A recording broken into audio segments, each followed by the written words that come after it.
എല്ലാവർക്കും നമസ്കാരം. ഞാൻ ചിഞ്ചു ചന്ദ്ര. കേട്ടറ്റ് കാറ്റഗറി 2 സോഷ്യൽ സയൻസിലെ റിപ്പീറ്റഡായി ചോദിക്കുന്ന ക്വസ്റ്റ്യൻസ് ആണ് ഇവിടെ ഡിസ്കസ് ചെയ്യുന്നത്. ആദ്യത്തെ ചോദ്യം, ആത്മവിദ്യാസംഘത്തിൻ്റെ സ്ഥാപകൻ ആര്? ആത്മവിദ്യാസംഘത്തിൻ്റെ സ്ഥാപകൻ ആര്? ഉത്തരം വാഗ്ഭടാനന്ദൻ. ഇനി നമ്മളിതിൻ്റെ ഓപ്ഷൻസ് കൂടെ ഒന്ന് ഡിസ്കസ് ചെയ്യാൻ പോവുകയാണ്. വൈകുണ്ഠസ്വാമിയുമായി ബന്ധപ്പെട്ട് നമ്മൾ പറയുമ്പോൾ ഏറ്റവും പ്രധാനമായി അറിഞ്ഞിരിക്കേണ്ടത് ഇവിടേതാണ് സമത്വ സമാജം.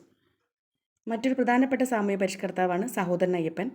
അദ്ദേഹത്തെക്കുറിച്ച് ഓർത്തിരിക്കേണ്ട രണ്ട് പ്രധാനപ്പെട്ട കാര്യങ്ങളാണ്, ഒന്ന് മിശ്രഭോജനവും മറ്റൊന്ന് വേലക്കാരൻ എന്ന മാസികയും.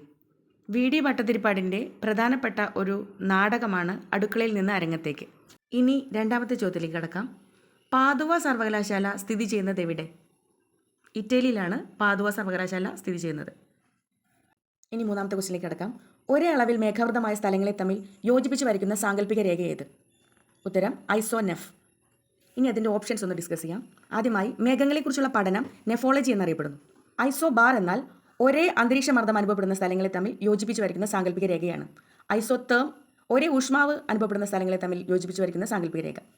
ഐസോ ഹൈറ്റ്സ് എന്ന് പറയുന്നത് ഒരേ അളവിൽ മഴ ലഭിക്കുന്ന സ്ഥലങ്ങളെ തമ്മിൽ യോജിപ്പിച്ച് വരയ്ക്കുന്ന സാങ്കല്പിക രേഖയാണ്. നാലാമത്തെ ക്വസ്റ്റ്യൻ, സൗരയൂഥത്തിലെ ഏറ്റവും തിളക്കമുള്ള ഗ്രഹം ഏത്? ശുക്രൻ.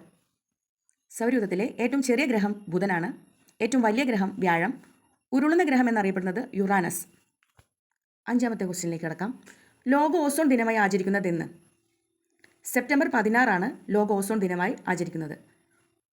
ഇനി ഓപ്ഷനുകളൊന്ന് നോക്കാം. ജൂൺ 5 ലോക പരിസ്ഥിതി ദിനമായി ആചരിക്കുന്നു. ഫെബ്രുവരി 2 തണ്ണീർത്തട ദിനമായി ആചരിക്കുന്നു. ഇനി മാർച്ച് 21 വനദിനമാണ്. മാർച്ച് മാസത്തിൽ പ്രധാനമായി 4 ദിനങ്ങൾ അടുപ്പിച്ച് വരുന്നുണ്ട്. മാർച്ച് 21 വനദിനം, മാർച്ച് 22 ലോക ജലദിനമായി ആചരിക്കുന്നു, മാർച്ച് 23 കാലാവസ്ഥാ ദിനം, മാർച്ച് 24 ക്ഷയദിനം. അതായത് വനജകക്ഷ എന്ന കോഡോടുകൂടി നമുക്കിത് ഓർത്തിരിക്കാം.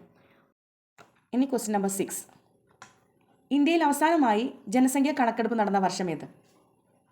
2011. ഓരോ 10 വർഷം കൂടുമ്പോഴാണ് ജനസംഖ്യ കണക്കെടുപ്പ് നടത്താറുള്ളത്. 2011 ശേഷം കൊറോണ മഹാമാരി വന്നതുകൊണ്ട് 2021 കാലഘട്ടത്തിൽ ഇത് നടത്താൻ സാധിച്ചില്ല. ഇനി 2026-27 കാലഘട്ടത്തിലാണ് അടുത്ത സെൻസസ് നടക്കാൻ പോകുന്നത്. അടുത്ത ക്വസ്റ്റ്യൻ, ഏറ്റവും വലിയ ഉപദ്വീപീയ നദി ഏത്? ഗോദാവരി. അടുത്ത ക്വസ്റ്റ്യൻ, ഇന്ത്യയിലെ ഫ്രഞ്ച് ആസ്ഥാനത്തെ കണ്ടെത്തുക. 4 ഓപ്ഷനുകളാണുള്ളത്. ഗോവ, മദ്രാസ്, ബോംബെ, പോണ്ടിച്ചേരി. ഇത് 4ഉം വ്യത്യസ്ത രാജ്യങ്ങളുടെ അധീനതയിലുണ്ടായിരുന്ന പ്രദേശങ്ങളാണ്. ഇതിൽ ഉത്തരം പോണ്ടിച്ചേരി. ഗോവ പോർച്ചുഗീസ് അധീനതയിലുണ്ടായിരുന്ന പ്രദേശമായിരുന്നു. മദ്രാസ്, ബോംബെ ബ്രിട്ടീഷ് അധിനിവേശ പ്രദേശമായിരുന്നു.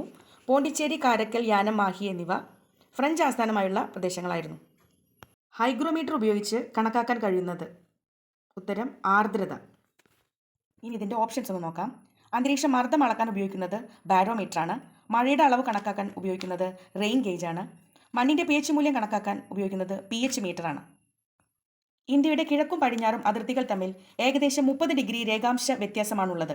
ഈ സ്ഥലങ്ങൾക്കിടയിൽ പ്രാദേശിക സമയ വ്യത്യാസം എത്ര? ഉത്തരം 2 മണിക്കൂർ. അതായത് 30 ഡിഗ്രി രേഖാംശ വ്യത്യാസമാണുള്ളത്. 15 ഡിഗ്രി രേഖാംശ വ്യത്യാസത്തിൽ 1 മണിക്കൂർ വ്യത്യാസം കാണിക്കും. അപ്പോൾ അങ്ങനെ വരുമ്പോൾ 30 ഡിഗ്രി രേഖാംശത്തിൽ 2 മണിക്കൂർ വ്യത്യാസമാണ് കാണിക്കുന്നത്.